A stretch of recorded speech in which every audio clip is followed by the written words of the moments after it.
आज अपना पंचन का हम एक कहानी सुनावे चाही थे। एक राजा रहे, वो अपने आप का बहुत प्रतिभाशाली और योग्य समझत रहे। दुई आदमी मिलके प्लान बनाइन कि राजा साहब का सबक सिखावा जाए।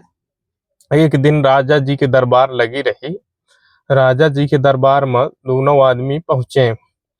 जाके जब उनके द्वार के पास पहुंचे, द्वारपाल बोला कि कहाँ जाना चाहते हैं? तो दोनों बोले कि हम देवलोक से आए हैं और हम राजा साहब का वस्त्र बनाने के लिए आए हैं। देवलोक में हम लोग देवताओं का वस्त्र बनाते हैं। तो द्वारपाल जा करके राजा साहब को सूचना दिया कि दो लोग देवलोक से आए हैं आपका वस्त्र बनाने के लिए। तो राजा साहब बोले कि बुला के लाओ, देखते हैं। वो दोनों लोग गए, राजा साहब से बोले कि राजा साहब हम लोग देवलोक से आए हैं, हम लोग देवताओं का वस्त्र बनाते हैं। आप हम लोगों को योग्य और इतना प्रतिभाशाली लगे कि हम लोगों ने सोचा कि चल के क्यों न राजा साहब का वस्त्र बनाया जाए। राजा साहब यह सुन करके काफी खुश हो गए, सोचिन के हमार इतना ज्यादा मतलब प्रतिष्ठा है कि देवलोक से आदमी आ करके हमार मतलब वस्त्र बनावे के कोशिश करला हा। तो राजा साहब बोले ठीक है, तू जो दोनों आदमी कारीगर बन के आए थे, तू बोले कि हमका वस्त्र बनावे के लिए 20 दिन के टाइम चाहिए और एक एकांत कमरा चाहिए, ओमा कुछ सामान चाहिए और वहाँ बीच में कोहू डिस्टर्ब करे न जाए। तो राजा साहब कहें ठीक है, बीच बीच में हमार प्रधानमंत्री जावा कहीं चेक करे। तो बोले कि हम दिव्य वस्त्र बनाएंगे जो कि खाली जो होशियार होगा उसी को दिखाई देगा और जो मूर्ख रही वो न दिखाई देगी। तो दिव्य वस्त्र बनाने के लिए गोपनीय तरीके से हमको रहना पड़ेगा। तो राजा साहब बोले हाँ, आपकी पूरी व्यवस्था कर दी जाएगी, आप बनाइए। अब क्या हुआ कि राजा साहब अपने प्रधानमंत्री को बोले कि देखते रहना कैसे मतलब वस्त्र तैयार होता है। तो कुछ दिन बाद राजा साहब घोषणा करा दिए कि हम इस दिन को पूरे राजनगर की दिव्य वस्त्र पहन करके सवारी करेंगे, नगर भ्रमण करेंगे। तो कुछ दिन बीता, जब वस्त्र बन गया, लाने का टाइम हुआ, तो राजा साहब अपने मंत्री से बोले कि जाओ वस्त्र लेकर के आओ, आज हमको वही दिव्य वस्त्र पहन के नगर भ्रमण करना है। तो राजा साहब मंत्री गया, राजा साहब का आदेश था तो वो गया, वहां देखा तो वहां तो कोई वस्त्र ही नहीं दिख रहा था।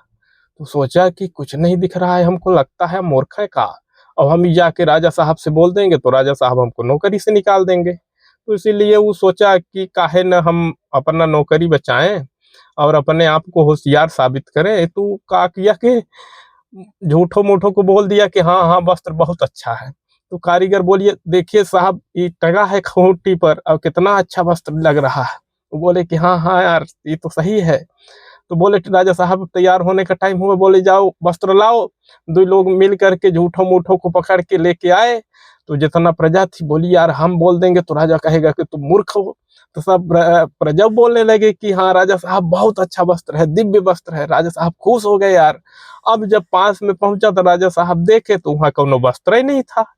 अब तू सोचे यार, ये सबको दिख रहा है, सब बोल रहा है बड़ा अच्छा वस्त्र है, दिव्य वस्त्र है, हमीन बस को नहीं दिखाई दे रहा है, लगता हमीन मूर्ख है का। राजा साहब बोला यार यार बोल देंगे सबके बीच में तो सब बोल देगा कि राजा राजा ही मूर्ख है यार। तो इससे अच्छा बोले कि हाँ हाँ ठीक है, लाओ पहनाओ हमको। झूठो मूठो को उनको पहना दिया गया। अब राजा साहब लगोट बस पहने थे, लगोट पहन के और रथ में बैठ के पूरे राजनगर का भ्रमण करने लगे।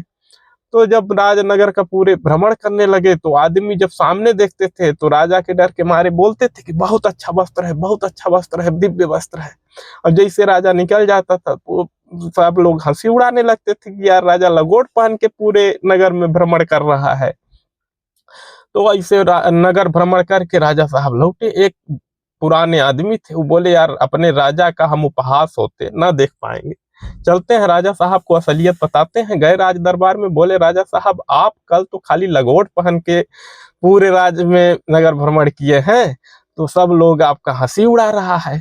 बोले मूर्ख, तुमको नहीं दिखाई दिया, बाकी सबको दिव्य वस्त्र दिखाई दिया। बोले राजा साहब नहीं, वो दिव्य वस्त्र नहीं था, वो प्लानिंग था। वो दोनों ने मिल करके आपको मूर्ख बनाया और आप ऐसा ऐसा अपने पास चमचा रखे हैं कि वो चमचवा खाली अपने नौकरी बचाने के चक्कर में आपको असलियत नहीं बताया।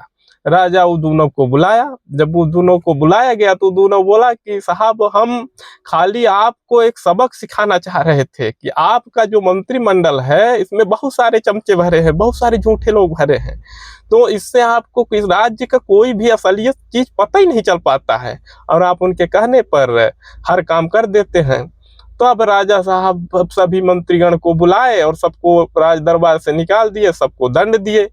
तो इस कहानी से हमको यह सीख मिला थी कि आदमी का दूसरे के ऊपर उतना ही भरोसा करना चाहिए जितना चल जाए, अब खुद आपन दिमाग लगा करके अब हर चीज के समस्या का समाधान करे चाहिए। धन्यवाद।